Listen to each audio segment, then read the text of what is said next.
Well, that's it. My entire life in 2 suitcases and a backpack.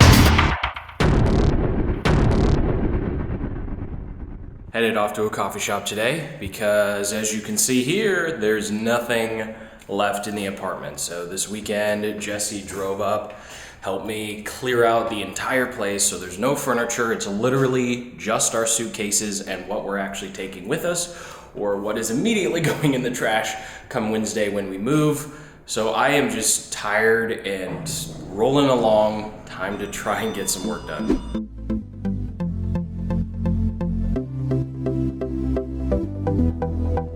So just wrapped up a semi-productive 7.5 hours at the coffee shop. Definitely a lot longer than I normally sit there, but I did make sure to order something at least every 2 or 3 hours so the baristas don't get completely upset that you're just taking advantage of the free Wi-Fi and seating. But hey, I don't have any other options because I've got nothing in my apartment. So had a good meeting with my business partner, just going over YouTube ads again, and then some boring old client stuff that I won't get into. And after replying to all of the YouTube comments, I actually started working on putting together a internal library of B-roll shots, something that I've been really wanting to do and actually just trying to figure out how to effectively do is come up with our own B-roll footage so we don't use so much stock stuff. And so that's not necessarily for these vlogs, it's more for the content videos. And it's just a way to kind of break up the what could be really boring talking about sales funnels or advertising or marketing in general.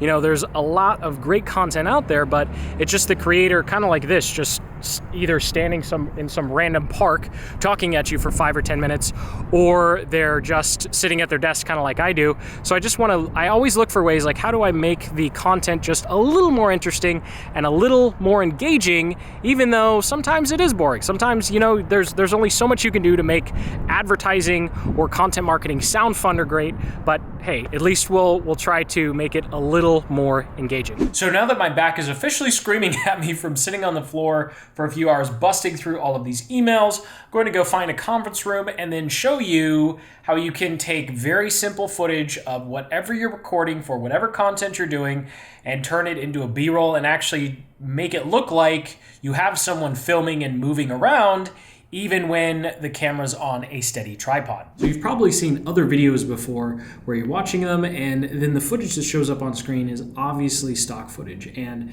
the main reason that other creators do this is to, number one, just make the video a little more interesting other than just sitting here and talking.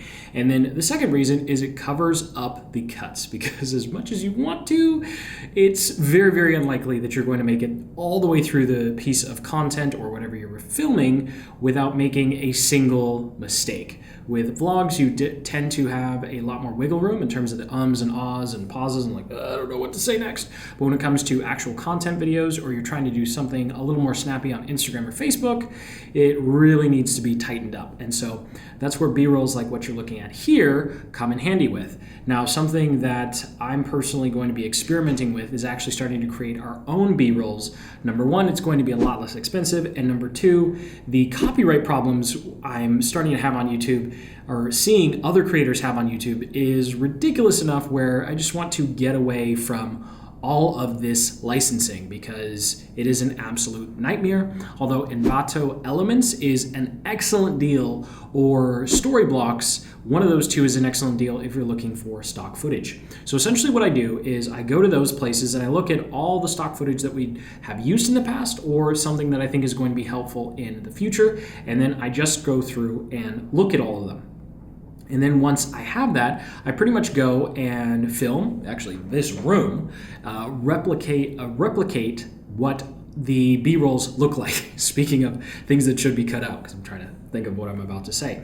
So this is just I think 3 or 4 hours of me just going through and essentially pretending to do stuff for a B-roll. So that way in the future, it can be used for a content video in place of these. So what I want to show you now is what you can do with this footage to help make it a little less Static. Speaking of cuts, I didn't realize Camtasia got minused when I started recording the screen.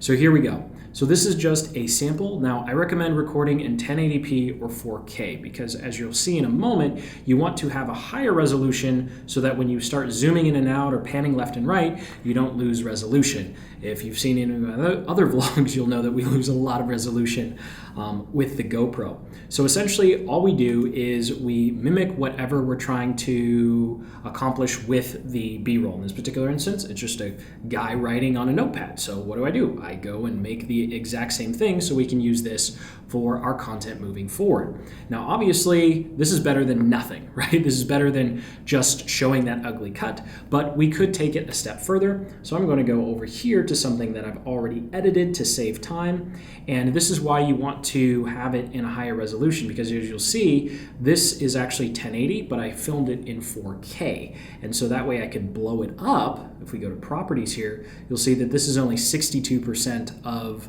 whatever the full actual file would be. And so I'm shrinking it down to 1080p, which means I'm not going to have anything blurry. If I recorded this in 720p and then I started blowing it up, it'd be all grainy and you'd lose the colors and all that fun stuff. Again, I'm not an expert here. I just kind of try and find what are the little hacks to kind of take that little next step in terms of the content quality.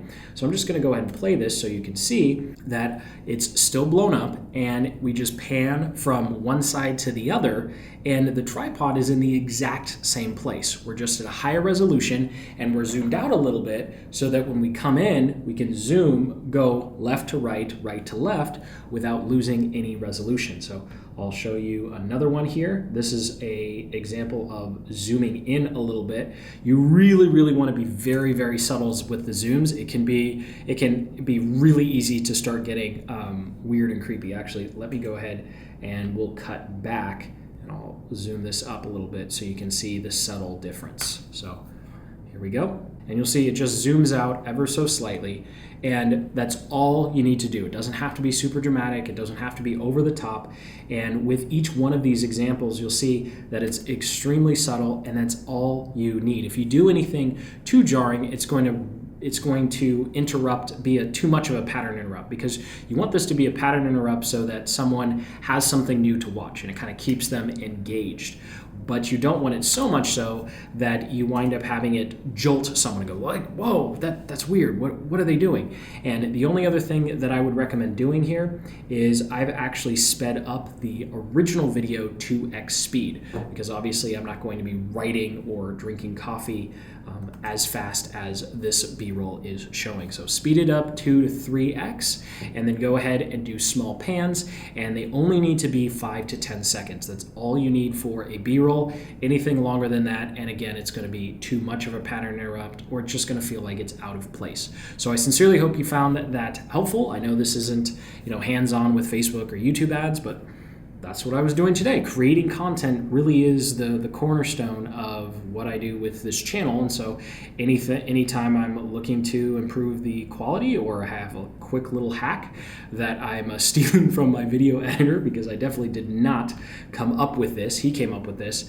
Just want to share it with you because every little bit helps. It might not seem like a lot, but it adds up over time. Just like when you see with all of my graphics, they started out as real simple things in Canva, and now we have full-blown videos that pretty much are 50 to 60% graphics, but it doesn't start that way. You just build on what you see, and of course, whatever your niche is, you're going to have different B-rolls. Obviously, if you're in a workout or meditation niche, you're probably not going to be showing someone sitting on a desk drinking coffee. So thank you so much for watching. Sincerely hope you got some value out of this video, and this will actually be the second to last vlog here because we're moving on Wednesday. So until then, keep building the business you love.